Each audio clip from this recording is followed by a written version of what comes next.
जय श्री कृष्णा।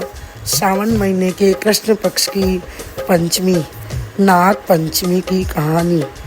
एक साहूकार के 7 बेटा व 7 बहुएं थी। छठे नंबर की बहू का 8वां था। उसके पीर से 7 में घेवर आए थे। घर में 7वें नंबर की बहू भी गर्भवती थी। वह बहुत गरीब घर की थी। उसने सोचा कि मेरे तो पीर है नहीं और मेरे साथ आएगी नहीं। मन घेवर खाने का हो रहा है, घर में तो सास देगी नहीं। उसने एक घेवर चुराकर कुएं पर पानी भरने के बहाने पल्ले में छिपा कर ले गई। कुएं के थोड़ी दूर में खोखरा पीपल था।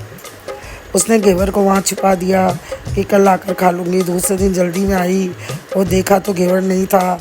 उसने सोचा मेरे जैसे कोई गर्भवती होगी जिसने घेवर खा लिया होगा। मन में संतोष करके आने लगी तो पेड़ में से एक नागिन निकली। उसने कहा, बहन तेरा घेवर मैंने खा लिया, मैं भी तेरी जैसी गर्भवती हूँ। बहू ने कहा, कोई बात नहीं। नागिन बोली, अगर तुम गालियाँ निकालती हो तो मैं तुम्हें खा जाती, लेकिन तुमने कुछ नहीं कहा। मैं खुश हूँ। तुमको कुछ मांगना है तो मांग लो। बहू बहुत राजी हुई। उसने कहा कि मेरे पियर नहीं है, मुझे पियर चाहिए। नागिन ने कहा, आज से तुझे पियर मिल गया। अगर तुझे किसी भी चीज़ की ज़रूरत हो तो कागज़ लिखकर बम्बी में रख जाना। वह खुशी खुशी घर गई। दूसरे दिन अपनी सास से कहा कि मुझे भी 8वां पूजा हो। उसकी किसी ने नहीं सुनी। एक छोटा देवर था, उसको कहा कि तुम 7 का कागज़ लिख दो। देवर ने सोचा कि पियर तो है नहीं, कहाँ से आएगा। उसने 4 पन्नों में 8 की सामग्री लिख दी। अब बहू ने कागज़ बम्बी पर रख दिया। नागिन ने कागज़ उठाकर अपने बच्चों से व नाग देवता से कहा कि आपकी बहन के 8वां है, 7 भेज दिए। नाग देवताओं ने खूब गाजे बाजे से 7 भेज दी। सारे गांव वाले देखने लगे। गांव में ऐसी 7 पहली बार आई है। जब साहूकार के घर आई तब घर वालों को भी अचंभा करने लगे। सब नाग देवता मनुष्य का रूप बदल कर आए थे। इसके पीर से 7 लेकर आए। खूब आनंद से 8वां पूजवा दिया। थोड़े दिन बाद उसके बेटा हुआ तो देवर से कागज़ लिखवाकर वह बम्बी पर रखाई। खूब धूमधाम से जामना आ गया और इतना कभी किसी के पीर से नहीं आया जितना उसके से आया। सब देखकर बहुत खुश हुए। 2 नाग तो उसके घर के आसपास रहते थे कि बहन को कोई तकलीफ़ ना हो। थोड़े दिन बाद बच्चा बड़ा हुआ तो बुहारी भी खेलने लगा। उसकी जेठानियाँ बोली कि बुहारी मत बखेर, तेरे नाना मामा सोने की बुहारी भेज देंगे। यह बात नाग देवता ने सुनी। उन्होंने 2 सोने की और 2 चांदी की बुहारी भेज दी। थोड़े दिन बाद गेहूँ भी खेलने लगा तो कहा कि बाबू गेहूँ मत बिखेरो, नहीं तो तेरे नाना मामा सोने के गेहूँ भेज देंगे।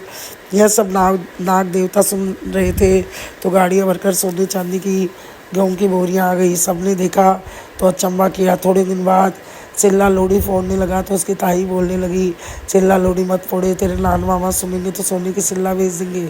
नाग देवता ने सुनी और सोने की सिल्ला लोड़ी आ गई। सारी दोरानी जिठानी ने सोचा अपने बोलने से इसके घर में धन की बढ़ोतरी हो रही है, अब नहीं बोलेंगे। एक दिन दोरानी जिठानी मिलकर उसके पति को सिखा दिया कि तुम्हारी पत्नी का ऐसा कैसा पियर है जो अब बोलते हैं वो आ जाता है। हमारे पियर से तो 12 बरस में भी कुछ नहीं आता है। उसका पति रात को घर आया तो पत्नी से कहा कि हम भी ससुराल जाना चाहते हैं। दूसरे दिन वह पानी ले गई तो कागज़ बम्बी पे रख के आ गई। नागिन ने कागज़ ले जाकर पढ़ा और उसको सपने में कहा कि 4 पैर का पीर देख लेना। वह सुबह उठी और अपने पति से कहा कि चलो अब आपको मेरे पीर देखना है, चलो मेरे साथ। वह पति वह बच्चे को लेकर बम्बी के पास आकर खड़ी हो गई। अब नागिन आई, बोली मेरी पूँछ पकड़ कर आ जाओ। जैसे नागिन की पूँछ पकड़ी, पाताल का दरवाज़ा खुल गया और सब पाताल लोक में चले गए। वहाँ पूरा परिवार था, चाचा ताऊ मामा भाई बहन नाना मामा मौसी सब परिवार से मिले। सबने खूब खातिरदारी करी। वहाँ पर बहुत से बूढ़े नाग भी थे। एक तरफ बूढ़ी दादी दूध ठंडा कर रही थी तो साहूकार की बहू ने कहा कि दादी दूध में मैं ठंडा कर देती हूँ। दादी ने कहा, बेटी नहीं, तेरे पास छोटा बच्चा है, उछल कूद करता है, अगर इसने गर्म दूध में ही टनटनी हिला दी तो सारे नाग देवता आ जाएंगे और गर्म दूध में मुंह दे देंगे तो उनका मुंह जल जाएगा। मैं ही ठंडा कर लेती हूँ। लेकिन उससे जिद कर ली। वह दूध ठंडा करने लग गई। इतने में ही उसके बच्चे ने टनटनी हिला दी तो सारे छोटे मोटे सारे नाग देवता के बच्चे नाग देवता आकर दूध पीने लगे। इससे उनका मुंह जल गया तो नाग दे सारे नाग नाराज़ हो गए और बोलने लगे कि अब तो हम इसको खाएंगे। दादी वह माँ ने कहा कि नहीं, ये तुम्हारी धर्म की बहन है, इसे छोड़ दो। आज से तुम्हारे लिए ये प्रार्थना करेगी, तुमको आशीर्वाद देगी। ये बोलेगी, जीवो हमारा खांडे मांडे वीर, भले उड़ाओ राई ढकनी को चीर। ये तुम्हारे लिए हमेशा तुम्हारे लिए मंगल कामना करेगी। तो उसने नाग भाइयों से माफ़ी मांगी।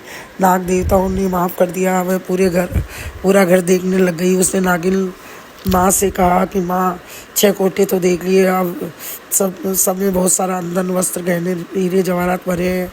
7वां कोठा भी देखना चाहती हूँ। नागिन की माँ ने उसको चाबी दे दी। वह खोल कर देखी तो उसमें बूढ़ा नाग जल में झूल रहा था। देखते ही डर गई और संभल कर बोली, बाबा राम राम।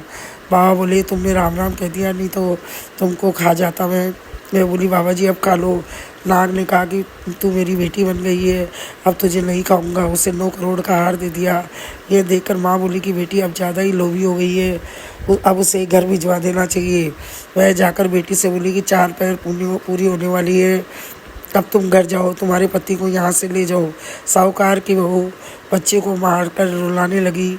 जब उसके पति ने पूछा बच्चा क्यों रो रहा है, तो उसने बताया आते समय कोई गलती हो गई होगी, तो कोई देवता का दोष हो रहा है, जल्दी घर चलो। पति ने कहा, ऐसे ससुराल से मेरा मन नहीं भरा। बच्चे को रुलाने लगी कि घर चलो। पति ने कहा कि इसको क्या हो गया। उसने कहा अपने घर चलो। तो वो बच्चे को रोता हुआ देखकर घोड़े की दोनों घोड़े पे बैठकर आने लगे। तो घोड़े की चाबुक और पाँव की भोंचड़ी वहीं छोड़ आया। नाग परिवार ने बहुत सारा धन देकर विदा किया। थोड़ी दूर आने पर पति ने कहा कि मैं घोड़ी की लगाम और पाँव की भोंचड़ी भूल के आया हूँ, वापस चलते। उसने कहा मेरे पीर वालों ने खूब दिया है, लेकिन उसने एक भी नहीं सुनी और जाकर देखा वहाँ पहले की तरह खोखरा पीपल व मिट्टी की डहरियाँ बनी हुई थी। उसकी जूती व लगाम वहीं पेड़ पर टंगी हुई थी। वह औरत पर गुस्सा हुआ कि ये क्या तमाशा था, मैं तुझे जान से मार दूंगा।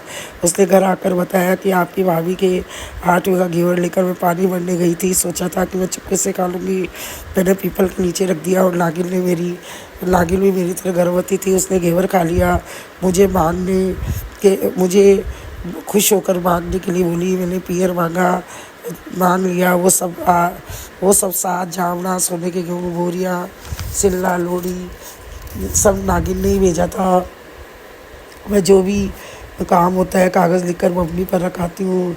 नागिन मेरी मनोकामना पूरी करते हैं। उन्होंने ही मुझे 4 पैर का पीर दिया था।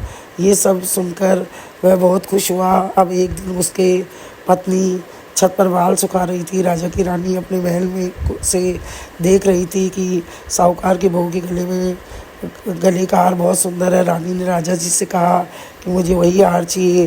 राजा जी ने बहू का हार मंगवाया, उसने हार दे दिया और कहा कि इसे कच्चे दूध में धोकर पहने। राजा ने हार को कच्चे दूध में डाला तो हार नाग के रूप में बदल गया और नाग का रूप ले लिया। राजा रानी घबरा गई। उन्होंने साहूकार की बहू को राजमहल में बुलाया, कहा ये कैसे हो गया। उसने भी देखा, लेकिन जैसे ही साहूकार की बहू हाथ लगाती 9 करोड़ का हार हो जाता और रानी पहनती तो सरब बन जाता।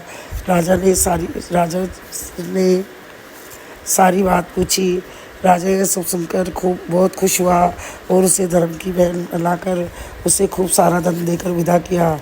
सारी नगरी में जय जयकार हो गई। हे नाग देवता, जैसे साहूकार की बहू को पियर दिया, उसकी रक्षा करी, वैसे सबके करना। कहता न सुनता न उकारो बढ़ता न, अपने सारे परिवार की रक्षा करना। सारी नगरी में हिला फिरा दिया कि सब कोई नाग पंचमी की पूजा करे, नाग देवता को ठंडा दूध पिलावे, ठंडा भोजन से पूजन करे और ठंडा ही खाए।